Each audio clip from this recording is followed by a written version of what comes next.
Bienvenue dans Maman et Femme, Confidence ou Bienveillance. Si tu m'écoutes pour la première fois, bienvenue dans ma bulle bienveillante. Moi, c'est Serena, je suis maman d'un petit garçon de 3 ans et je suis également fondatrice de Mamsitter, la plateforme qui met en relation des mamans avec des mamassitters, ces grandes sœurs de cœur qui viennent choyer et alléger la charge mentale des mamans en postpartum. Ici, on parle de maternité, de parentalité, d'éducation, mais aussi de tout ce qui façonne une femme au fil du temps, sans oublier la foi et la spiritualité qui sont des fils conducteurs dans ma vie. Et tout ça sous un ton bienveillant, sans jugement, juste des confidences. Installe-toi tranquillement, respire un peu et viens papoter en douceur avec moi.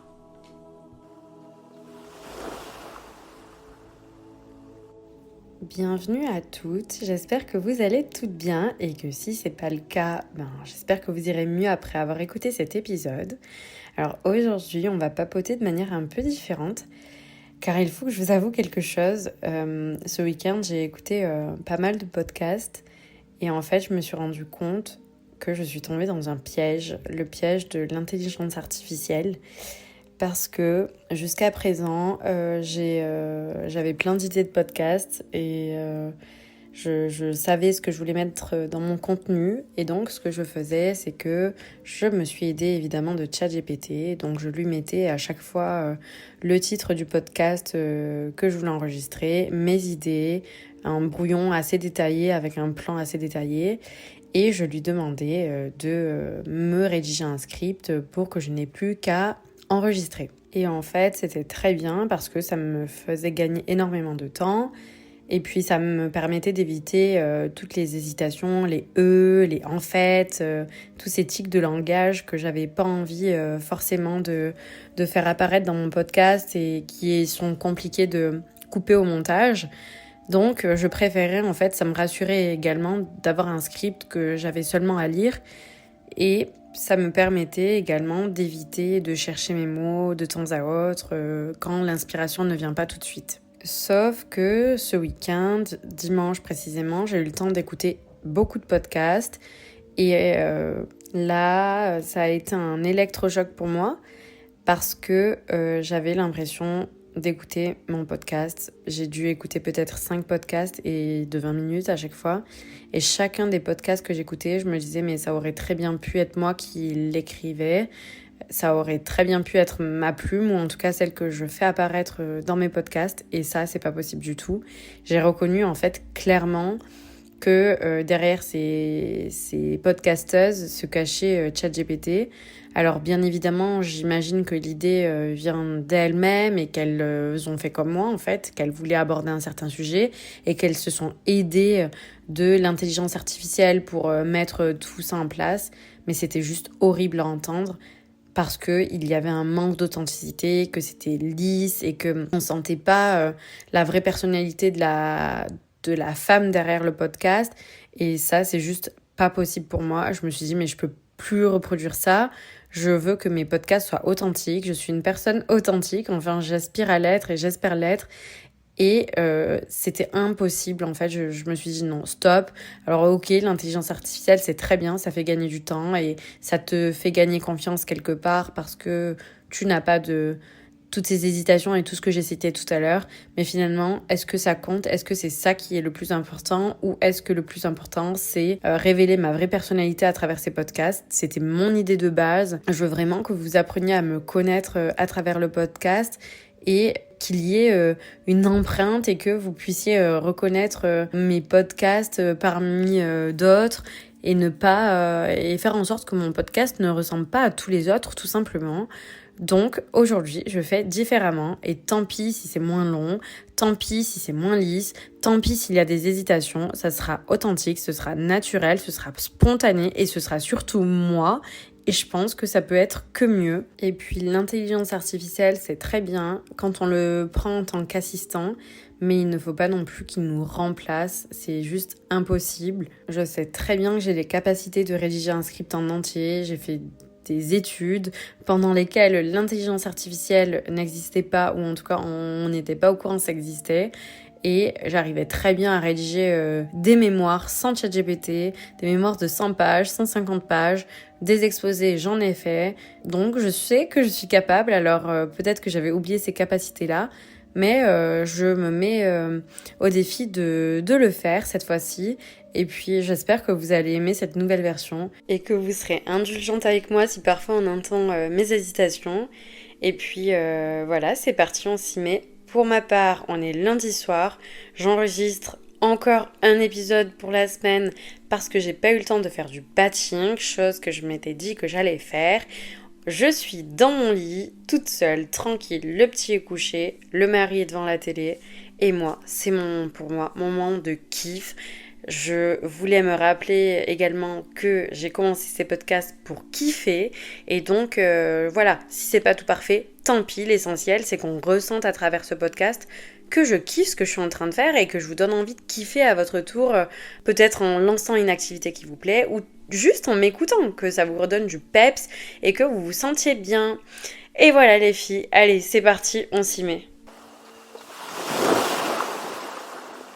Carla Harris a écrit « Ne baisse pas ta lumière pour convenir à quelqu'un d'autre ».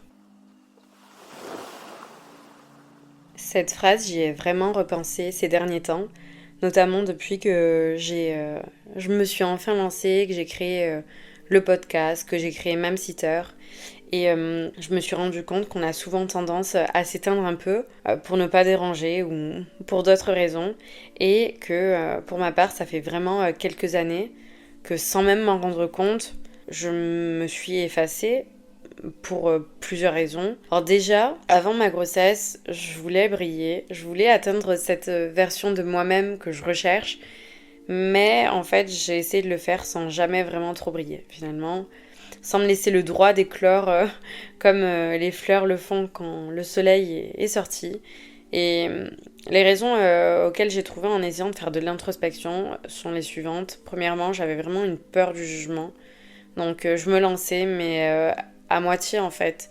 Parce que j'avais peur de ce qu'on allait peut-être pouvoir dire sur moi. Peur finalement qu'on se dise aussi, et si elle échouait, et finalement c'est pile là où j'allais, à chaque fois j'échouais. J'avais peur de mettre d'autres personnes dans des situations inconfortables aussi, ou face à leurs insécurités, tu vois, parce que parfois tu as des gens dans ton entourage qui, elles ne sont pas comme toi, n'ont pas en elles cette envie d'évoluer, cette envie de se lancer, ce courage de se lancer, ce désir d'entreprendre des choses. Et elles aimeraient peut-être l'avoir, mais elles ne l'ont pas, c'est comme ça, on est tous différents, elles ne sont pas meilleures ou moins bien que nous. Et je pense qu'il y a une part de moi qui avait vraiment peur de mettre ces personnes-là dans une situation inconfortable. J'avais peur aussi de gêner, de prendre trop de place. Et ça peut t'arriver également d'avoir cette peur, d'avoir aussi peur de prendre la place des autres ou tout simplement de ne pas être légitime. Et en fait, ce sont vraiment des peurs et on oublie parfois que les peurs ne sont pas réelles. Les peurs, c'est une construction qu'on fabrique dans notre cerveau, dans notre imagination, et c'est fou comme des peurs, des choses qui n'existent pas, peuvent nous bloquer à aller jusqu'au bout d'une démarche, à entreprendre quelque chose, et il faut vraiment qu'on arrive à débloquer ça. J'aime bien dire depuis que j'essaye vraiment de faire un travail sur moi-même en ce moment, ces dernières semaines, ces derniers mois, un travail d'introspection, et j'ai envie de voir les peurs comme un fou qui me parle. Pour moi, je me dis, mais ces peurs-là, c'est comme un fou qui te parle et il faut que tu dises, va-t'en, arrête de me parler. Parce que clairement, elles n'existent pas. Elles n'existent pas, elles ne sont pas réelles. C'est une construction imaginaire. Et ça peut vraiment nous bloquer et nous permettre de ne pas avancer dans notre vie quand on a des peurs. Donc là, c'était vraiment toutes les raisons qui m'empêchaient de briller et d'être la meilleure version de moi avant ma grossesse, avant même d'être mariée. Et tu peux peut-être y retrouver dedans. Et puis, il y a eu mon postpartum. Et là, c'était vraiment plus les mêmes raisons. Et je me suis rendu compte que je n'arrivais plus à briller, ni même à essayer de briller, en fait. Et je m'étais un peu éteinte, je m'étais perdue, clairement. Et depuis quelques mois, je renais. Et j'ai sorti la tête de l'eau, grâce à Dieu bien évidemment, et je me retrouve petit à petit. Je retrouve cette femme visionnaire, ambitieuse, celle qui avait en moi avant, mais je la retrouve avec plus de maturité et ça fait vraiment du bien. Et je m'autorise à nouveau à rêver, à avoir des objectifs et à tout faire pour les atteindre. Je m'autorise vraiment enfin à briller cette fois et pour de vrai. Et donc si toi aussi tu es en quête de cette meilleure version de toi-même, cette envie de briller, tu sais qu'il y a de la lumière en toi et que elle pourrait aider les autres à briller à leur tour, eh bien, je t'invite à écouter cet épisode parce qu'il va soit te préparer au fait que ta lumière va déranger et donc tu pourras mieux gérer ces émotions-là et tout ce que tu vas recevoir au moment où tu décideras d'enfin briller, soit tu vas t'y retrouver complètement parce que tu as déjà enfin commencé à vouloir briller et à t'affirmer et tu vas te retrouver totalement dans ce que je vais dire durant le podcast. Voilà. Aujourd'hui, j'avais vraiment envie de parler de ce sujet-là parce que c'est un sujet qu'on vit toutes à un moment ou un autre et je parle de ce moment où tu commences à t'épanouir, à te sentir aligné, à réussir dans ton business ou à atteindre des objectifs de vie que tu t'étais fixé ou tout simplement quand tu trouves le moyen d'être totalement épanoui dans ta vie de femme ou alors quand tu deviens maman. En discutant avec beaucoup de mamans, de femmes autour de moi, parce qu'il faut savoir que je suis quelqu'un de très sociable. Bon, parfois ça me joue des tours, mais c'est pas grave, c'est dans ma personnalité, je suis comme ça. Donc j'ai quand même pas mal de personnes qui m'entourent et j'aime bien papoter, on papote tout le temps, on discute. J'aime bien questionner aussi pour savoir si ce que je vis moi, est-ce que je suis la seule à le vivre ou est-ce que d'autres aussi peuvent me comprendre et peuvent m'apporter des nouveaux points de vue ou parfois m'apaiser tout simplement. Et je me suis rendu compte que je n'étais absolument pas la seule à avoir ces changements, à ressentir ces choses-là. Des personnes de ton entourage qui, à partir du moment où tu décides de t'épanouir, changent. Elles ne réagissent plus comme avant, elles s'éloignent, elles deviennent froides, distantes, silencieuses. Et il y a un moment où tu te demandes mais qu'est-ce que j'ai fait? Vraiment? Et t'es peut-être à deux doigts de poser la question à la personne, est-ce que je t'ai fait quelque chose de mal? Mais en fait, non, t'as rien fait. T'as rien fait, t'as juste décidé d'allumer ta lumière, et ta lumière fait mal aux yeux de certaines personnes. Il y a certaines personnes qui ne sont pas capables de regarder la façon dont tu éclaires les autres. Il y a certaines personnes qui ont tellement d'insécurité en elles qu'elles ont du mal à voir ça et que ça leur fait du mal clairement, de voir ce nouvel épanouissement, qu'elles auraient préféré que tu restes dans la situation dans laquelle tu étais. Donc, encore une fois, on en reparle et ça a fait un peu écho aux anciens podcasts que j'avais fait sur ça. Mais clairement, tu n'es pas le problème. Et on en revient encore au fait que ce sont des autres le problème. Je parle évidemment encore une fois des situations où tu n'as rien fait de mal à une personne et que tu constates simplement un changement du moment où quelque chose change dans ta vie en fait. Et si c'est pas déjà fait, je t'invite vraiment à en discuter et à oser en parler autour de toi avec des personnes avec qui tu te sens en confiance évidemment. Si tu as l'opportunité de questionner des femmes, des mamans sur ce sujet-là, tu te rendras compte que tu n'es pas seule à vivre ça et c'est fou le nombre de personnes qui nous entourent et qui vivent la même chose finalement. Alors le nom du podcast c'est Maman et Femmes Confidence ou Bienveillance et c'est pour ça que j'ai décidé d'organiser mon podcast en deux parties j'ai envie de dire. Et la première, on va parler de tout ce qui peut concerner les mamans parce que les mamans ont vraiment besoin de savoir ça. Si tu m'écoutes et que tu es maman, on va redescendre un peu la pression. Tu n'es pas folle, tu n'es pas le problème. Ta nouvelle vie fait simplement écho aux insécurités d'autres personnes qui t'entourent. Si tu t'es mariée et que tu as eu un premier enfant, il y a vraiment de grandes chances que tu aies vécu ces changements dans ton entourage, des amis ou des membres de ta famille avec qui tu étais très proche devenir de simples inconnus. Et ça commence par de la distance, puis des longs silences, et pour finir, plus rien. Il n'y a plus de relation avec ces personnes-là. Et si tu te remets en question, que tu te poses la question, est-ce moi le problème? Moi, je vais te poser une autre question. Est-ce que depuis que tu t'es marié et que tu as eu un enfant, tu as coupé les liens avec tout le monde? Si la réponse est oui, alors peut-être qu'il faudrait creuser un petit peu plus de ton côté. Mais si la réponse est non, si tu as réussi à garder des liens avec d'autres personnes et qu'il y a quand même une minorité qui s'est retirée de ton entourage, eh bien c'est clairement pas toi le problème, puisque le fait que tu aies gardé des liens avec d'autres personnes, c'est la preuve en elle-même que tu es capable de devenir une épouse, de devenir maman, tout en gardant des liens avec tes anciennes relations. Donc, j'ai envie de te dire, les petites remarques que tu peux entendre comme oui, mais t'as plus trop le temps, ouais, mais t'étais trop occupée, je voulais pas te déranger, t'étais avec ton enfant, etc.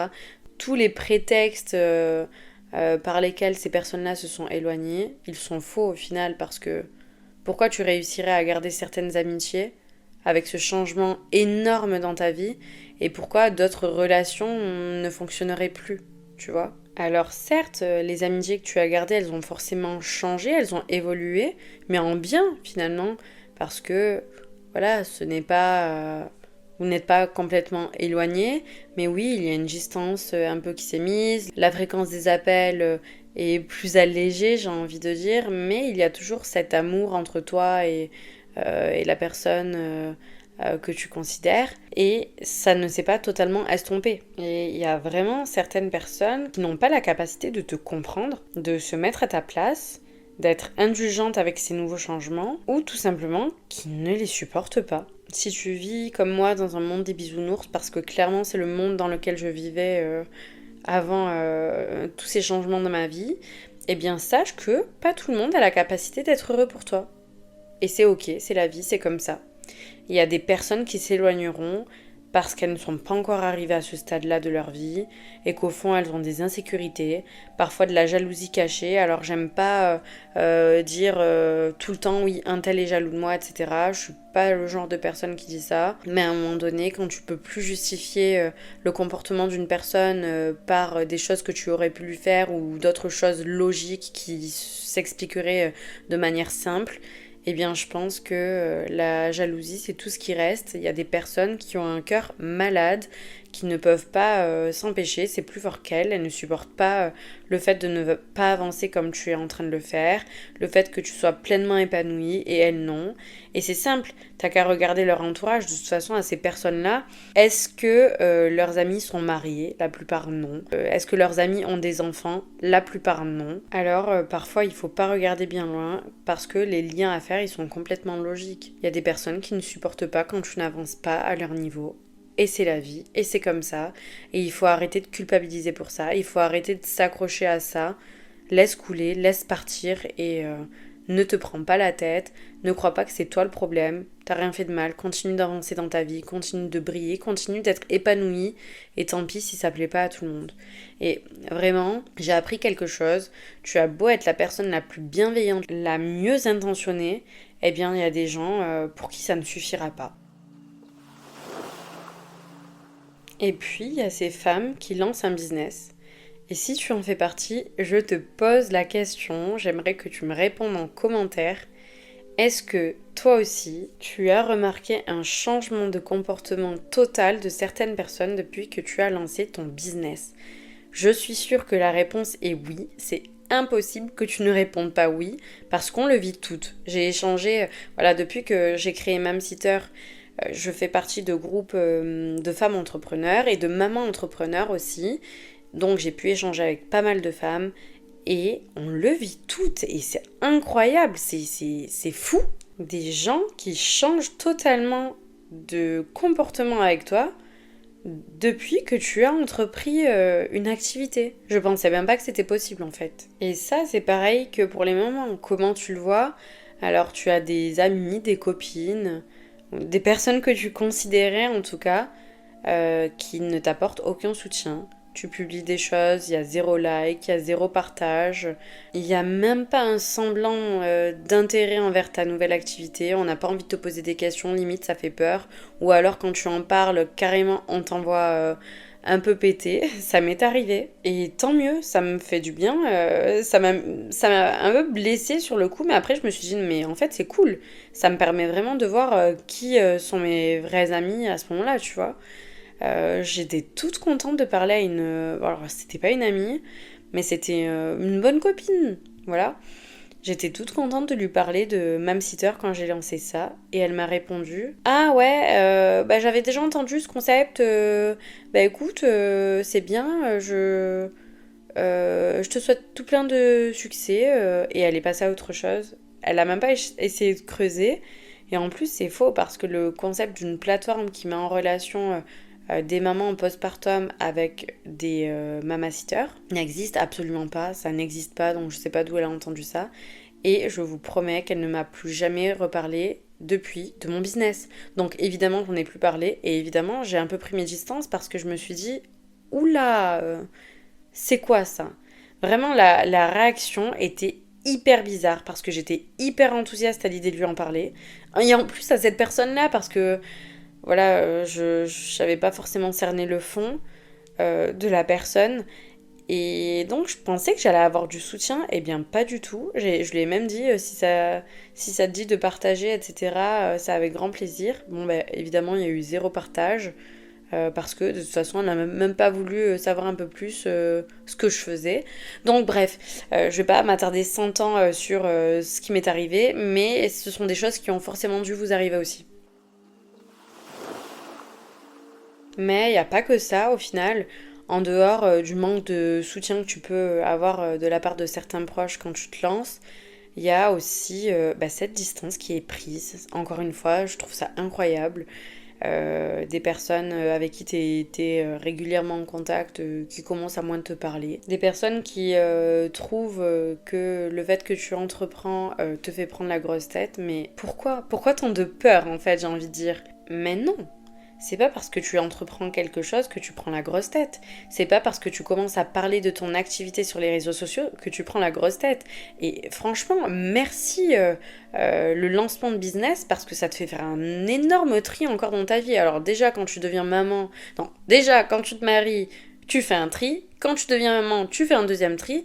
Mais alors la totale, quand tu lances un business, ah oui, là c'est pour t'achever, hein. Tu fais l'ultime tri. Et j'espère qu'il n'y en aura plus à faire après. Mais en tout cas, enfin non, j'espère pas au final parce que ça fait du bien. Ça te permet de savoir tout au long de ta vie qui sont les bonnes personnes qui t'entourent et les autres non. Ça te permet de faire ce tri et vraiment d'avancer avec les personnes bienveillantes qui veulent ton bien. Et donc voilà, j'ai envie de dire, comme une vidéo que j'ai vue il y a pas longtemps sur Instagram, tu as envie de voir qui sont tes vrais amis, qui sont les vraies et bonnes personnes qui t'entourent, lance un business. Et tu verras, le tri, la sélection se fera toute seule.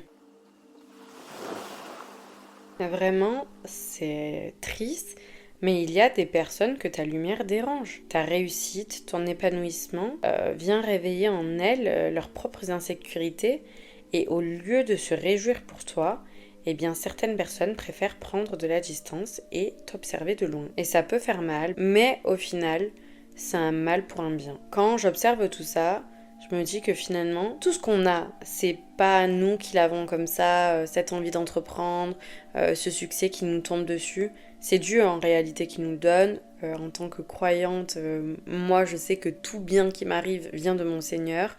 Et finalement, ces personnes-là, elles ne sont pas jalouses de toi, mais elles sont jalouses de ce que Dieu t'a accordé. Et là, ça change tout. Quand tu te mets ça en tête, parce que tu comprends que c'est leur épreuve à elle et pas la tienne. Et ça me fait vraiment penser à un verset du Coran dans la sourate An-Nisa, la sourate 4, les femmes, le verset 54, quand Allah dit « Est-ce qu'ils envient les gens pour ce qu'Allah leur a attribué comme faveur ?» Point d'interrogation. Et ce verset, il est hyper apaisant parce qu'il te rappelle qu'en fait, la jalousie, c'est pas une histoire entre deux personnes, c'est un déséquilibre du cœur. Et quand quelqu'un a un cœur malade, ben il faut pas le juger mais il faut le soigner. Et du coup, ça te permet d'avoir de l'empathie, de la miséricorde envers ces personnes-là et d'enlever la haine qu'il peut y avoir dans ton cœur parce que c'est vrai au début tu dis ouais mais c'était mon amie et je ressens pas le soutien ou oui elle s'éloigne de moi etc. Et ça peut te faire du mal, ça peut te donner de la colère envers cette personne. Mais quand tu comprends que ben elle a peut-être juste un cœur malade, tu souffles. Tu dis ok, c'est pas mon problème, elle a un problème, elle est malade. Ben voilà, à part avoir de l'empathie pour une personne malade, qu'est-ce que tu peux avoir de plus? Et si tu veux approfondir ce sujet, je te conseille vivement de regarder le TEDx Talks How Not to Take Things Personally de Frédéric Imbo. En français, comment ne pas prendre les choses personnellement. Et la vidéo est traduite en français, donc c'est génial pour celles qui ne parlent pas bien anglais. Sa vidéo est assez courte, ça dure que 18 minutes, mais elle est géniale, c'est une vraie leçon. Et en fait, il t'apprend que la plupart du temps, quand tu prends les choses de manière personnelle, c'est ton ego qui parle ou le manque d'empathie que tu as envers toi-même. Et la fin est juste géniale, je ne vais pas spoiler, mais il faut absolument que tu regardes ça.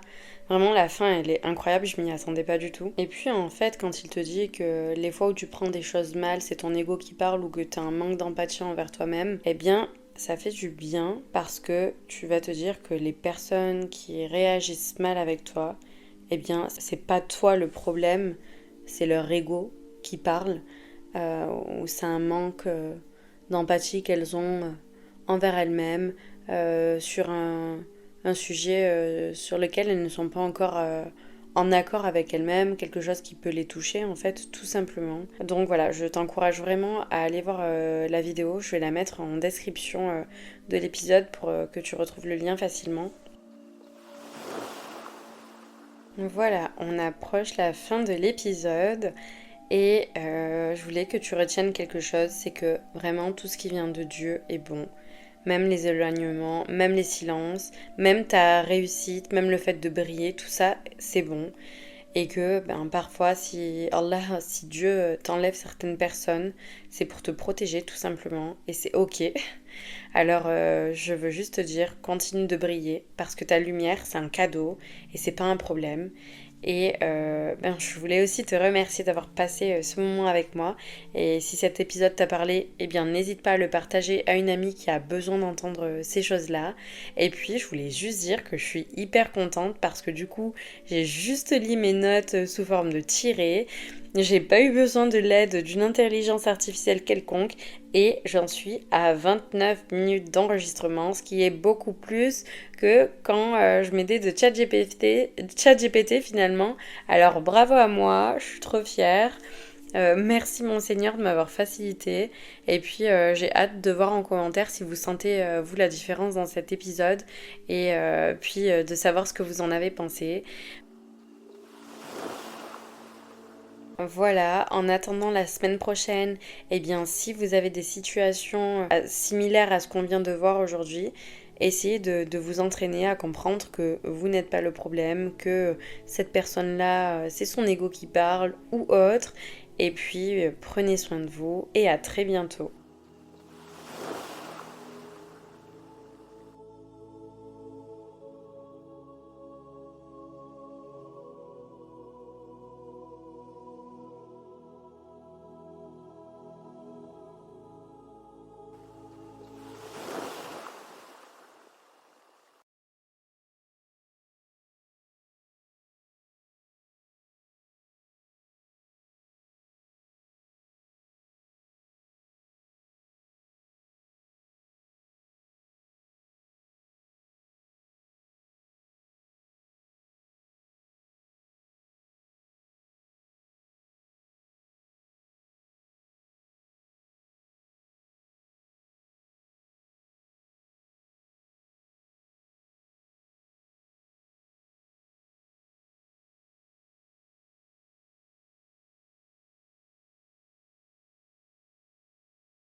Merci d'avoir partagé ce moment avec moi.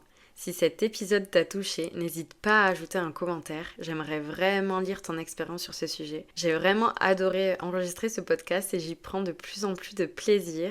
Alors si tu aimes toi aussi, je t'invite à le partager à une amie, à une femme de ton entourage qui elle aussi ressent un peu trop, qui a besoin de s'évader quelques instants dans une bulle bienveillante et de douceur chaque semaine. Et comme toujours, prends soin de ton cœur, écoute-le. Il sait souvent bien plus que tu ne le crois.